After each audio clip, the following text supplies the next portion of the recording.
Le Seigneur ne demande pas à nos jeunes de la prêtrise d'Aaron de tout faire, mais ce qu'il leur demande est impressionnant. Il y a quelques années, notre famille a traversé ce que de nombreuses familles affrontent dans ce monde déchu. Le plus jeune de nos fils, Tanner Christian Lund, a contracté un cancer. C'était une âme remarquable, comme le sont souvent les enfants de 9 ans. Il était à la fois espiègle, à vous faire mourir de rire et étonnamment alerte spirituellement, diablotin et ange, coquin et gentil. Quand il était petit et qu'il nous déconcertait chaque jour par ses manigances, nous nous demandions si plus tard il deviendrait le prophète ou un braqueur de banque. Dans un cas comme dans l'autre, il semblait qu'il allait marquer le monde. Puis, il est tombé gravement malade. Au cours des 3 années suivantes, la médecine moderne a employé des mesures héroïques pour lui sauver la vie, notamment par le biais de 2 greffes de moelle osseuse, au cours desquelles il a attrapé une pneumonie qui a nécessité qu'il soit placé sous respirateur artificiel dans un état d'inconscience pendant 10 semaines. Il a miraculeusement guéri pendant un bref laps de temps, puis son cancer a récidivé. Peu avant de décéder, la maladie de Tanner avait envahi ses os et malgré la prise de puissants antalgiques, il souffrait encore. C'est à peine s'il pouvait sortir du lit. Un dimanche matin, sa mère Kéline est entrée dans sa chambre pour vérifier que tout allait bien avant que la famille ne parte à l'église. À sa surprise, elle a découvert qu'il avait réussi tant bien que mal à s'habiller et était assis sur le bord de son lit, s'efforçant péniblement de boutonner sa chemise. Kéline s'est assise à côté de lui et a demandé « Tanner, est-ce que tu es vraiment sûr d'avoir suffisamment de force pour aller à l'église? Tu ne penses pas que tu devrais rester à la maison et te reposer aujourd'hui? » Il a fixé le sol. Il était diacre, il appartenait à un collège et il avait une tâche à remplir. Il a dit « Je suis censé distribuer la Sainte Seine aujourd'hui. » Elle a répondu « Je suis sûr que quelqu'un pourrait le faire à ta place. » Il a dit « Oui, mais je vois comment les gens me regardent quand je distribue la Sainte Seine. Je pense que cela les aide. » Alors, Kéline l'a aidé à boutonner sa chemise et à nouer sa cravate. Et ils se sont rendus à l'église. Il était évident qu'il se passait quelque chose d'important. Après avoir assisté plus tôt à une autre réunion, j'étais surpris en arrivant de voir Tanner assis sur le banc des diacres. Kéline m'a chuchoté pourquoi il était là et m'a répété sa remarque. « Cela aide les gens. » J'ai donc regardé les diacres s'avancer jusqu'à la table de Sainte Seine. Il s'est appuyé doucement contre un autre diacre pendant que les prêtres leur tendaient les plateaux de pain. Tanner a marché péniblement jusqu'à l'endroit qui lui était désigné et a agrippé l'extrémité du banc pour garder l'équilibre pendant qu'il distribuait la Sainte Seine. Toute l'assemblée avait les yeux rivés sur lui, ému par son effort tandis qu'il remplissait son rôle simple. Tant bien que mal, Tanner faisait un sermon silencieux, tout en titubant solennellement d'un rang à l'autre, sa tête chauve couverte de sueur, représentant le Sauveur, comme le font les diacres. Le corps autrefois indomptable de ce diacre était un peu meurtri, brisé et déchiré, mais disposé à souffrir pour servir en apportant les emblèmes de l'expiation du Sauveur dans notre vie. En voyant comment il considérait son rôle de diacre, nous avons commencé à notre tour à considérer différemment la Sainte Seine, le Sauveur et les diacres, les instructeurs et les prêtres. Je m'interroge sur le miracle inexprimé qui l'a poussé ce matin à réagir aussi courageusement à ce petit appel doux à servir, et sur la force et les capacités de tous nos jeunes de la génération montante qui s'efforcent de répondre à l'appel du prophète à s'engager dans les bataillons de Dieu et à se joindre à l'œuvre du salut et de l'exaltation. Chaque fois qu'un diacre tient un plateau de Sainte Seine, il nous rappelle l'histoire sacrée de la dernière scène, de Gethsémanée, du Calvaire et du Jardin du Sépulcre. Lorsque le Sauveur a dit à ses prophètes « Faites ceci en souvenir de moi », il s'adressait aussi à chacun de nous à travers les siècles. Il parlait du miracle qu'il opérerait quand de futurs diacres, instructeurs et prêtres présenteraient ces emblèmes et proposeraient à ses enfants d'accepter son don expiatoire. Tous les symboles de la Sainte Seine attirent notre attention sur ce don. Nous songeons au pain qu'il a rompu autrefois et à celui que les prêtres devant nous sont à leur tour en train de rompre.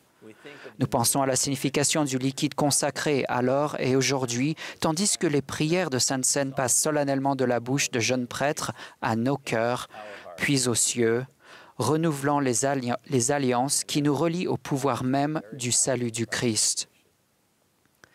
Nous pensons à ce que cela signifie quand un diacre nous apporte les emblèmes sacrés, debout comme il l'est, là où Jésus se tiendrait s'il était là, offrant de soulager nos fardeaux et notre douleur. Heureusement, les jeunes gens et les jeunes filles n'ont pas besoin de tomber malades pour découvrir la joie et la raison de servir le Sauveur. David Bednar a enseigné que pour progresser et devenir ce que sont les missionnaires, nous devons faire ce que font les missionnaires. Puis, ligne sur ligne, précepte sur précepte, nous pouvons peu à peu devenir le missionnaire que le Sauveur attend. De même, si nous désirons être comme Jésus, nous devons faire ce qu'il fait. Et il a expliqué ce qu'il fait par une phrase remarquable. Il a dit « Car voici mon œuvre et ma gloire, réaliser l'immortalité et la vie éternelle de l'homme. » La mission du Sauveur a toujours été et sera toujours de servir son Père en sauvant ses enfants.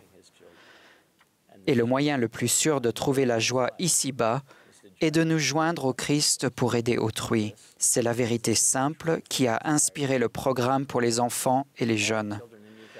Toutes les activités et tous les enseignements de ce programme visent à aider les jeunes à devenir davantage semblables à Jésus en se joignant à lui dans son œuvre du salut et de l'exaltation.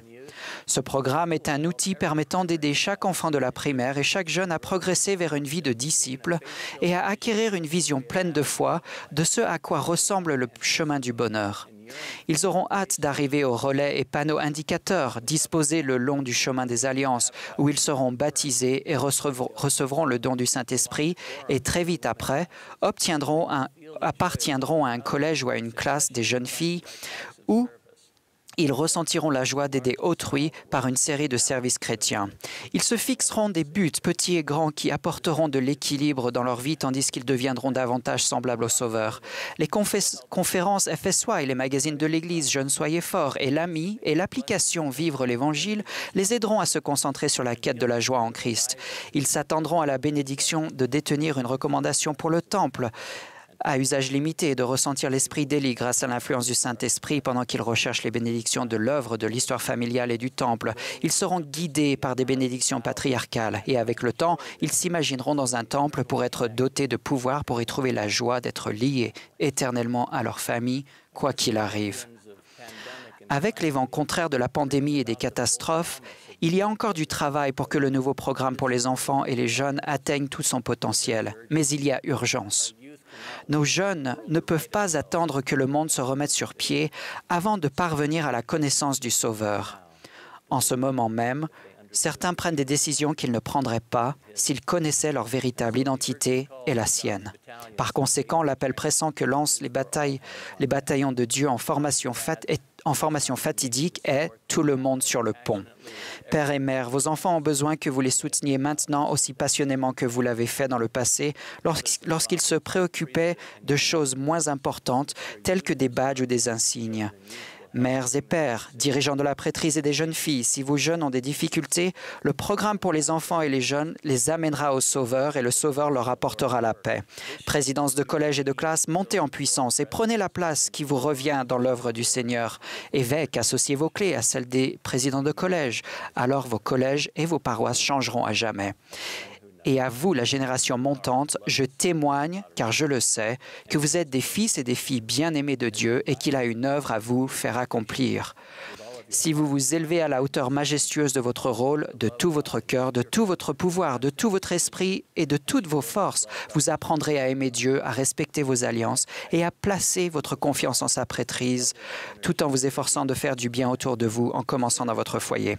Je prie pour que vous redoubliez d'énergie à la hauteur de cette époque pour servir, faire preuve de foi, vous repentir et vous améliorer chaque jour afin de vous qualifier pour recevoir les bénédictions du Temple et la joie durable que seul procure l'Évangile de Jésus-Christ.